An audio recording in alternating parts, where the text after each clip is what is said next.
Student কেমন আছো? I hope প্রত্যেকে শুধু ভালো না ভীষণ ভালো আছো। স্ক্রিনের উপর একটা প্রশ্ন দেখা যাচ্ছে, তাই না? প্রশ্নটা কি সেটা আজকে আমরা প্রথমে পড়ে নেবো, তারপর অঙ্কটা প্র্যাকটিস করার চেষ্টা করবো। ওকে, কি বলেছে দেখো, কোনো বৃত্তের দুটি ব্যাস এ বি ও সিডি পরস্পরের উপর লম্ব হলে এসি জ্যা এর দৈর্ঘ্য হয়। দেখো, কোনো বৃত্তের দুটি ব্যাস এ বি সিডি পরস্পরের উপর লম্ব মানে কি বুঝতে পারলে? চলো, কোনো বৃত্তের দুটি ব্যাস পরস্পরের উপর লম্ব। চলো প্রথমে আমি একটা বৃত্ত অঙ্কন করি। এই হচ্ছে আমাদের বৃত্ত। ওকে, এই একটা জ্যা হচ্ছে, একটা ব্যাস হচ্ছে এইভাবে গেল। ওকে, এটা পি কেন্দ্রীয় বৃত্ত। আবার এক লম্ব যেহেতু পরস্পরের উপর, সেহেতু এই এভাবে আর একটা ব্যাস অঙ্কন করলাম।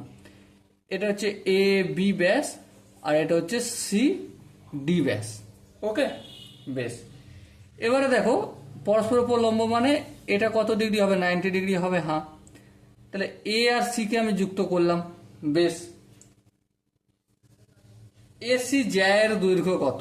এই যে এ আর সি কে যুক্ত করলাম, এসি সমান কত?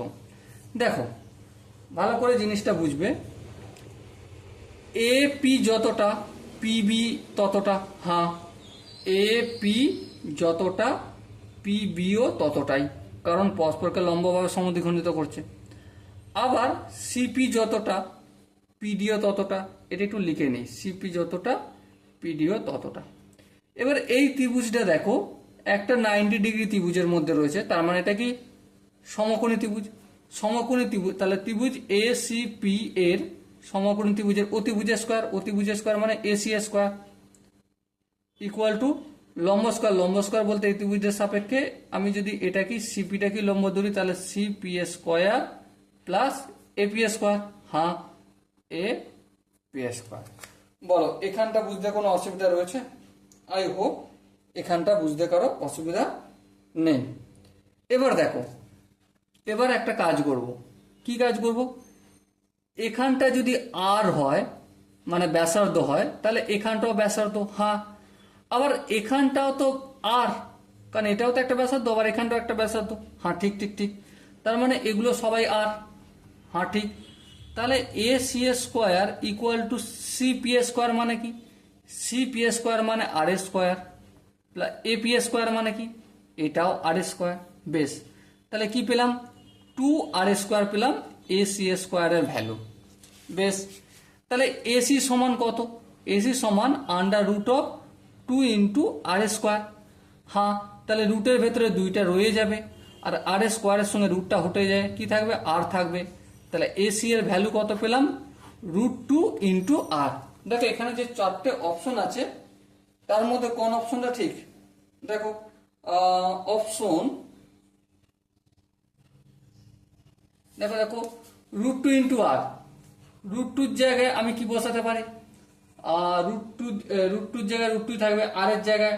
আর দেখো, এ বি বসাতে পারি। A B A B A B A B, দেখো এ বি মানে এই পুরোটা বসাতে পারি, কিন্তু এর অর্ধেকটা আর। তাহলে কি লিখতে হবে? এ বি বাই 2 লিখতে হবে। আর মানে এ বি বাই 2 অর্ধেকটা, তাই না? আচ্ছা বেশ, যদি তাই হয় তাহলে দেখো এখানে √2 ইন্টু এ বি, এখানে 2 আছে নিচে, 2 মানে কি? √2 ইন্টু √2। হ্যাঁ ঠিক, তাহলে এই √2 কেটে গেল। সো আনসার কি আসলো? 1/√2 ইন্টু এ বি। এটা হবে আমাদের আনসার। ওকে, সো দেখ, এখানে যে চারটে অপশন আছে তার মধ্যে প্রথম অপশনটাই দেখতে পাচ্ছি ঠিক। Okay, so dear student, I hope তোমরা এই কোশ্চেনের প্রতিটা স্টেপ বুঝতে পেরেছো। যদি কোনো স্টেপ বুঝতে অসুবিধা থাকে, ডাউট থাকে, কনফিউশন থাকে, তার জন্য কি করতে হবে? কমেন্ট সেকশনে অবশ্যই জানাতে হবে। ওকে, আর দেখা হচ্ছে পরবর্তী সেশনে। ততক্ষণ পর্যন্ত ভালো থেকো, সুস্থ থেকো এবং জয় হিন্দ।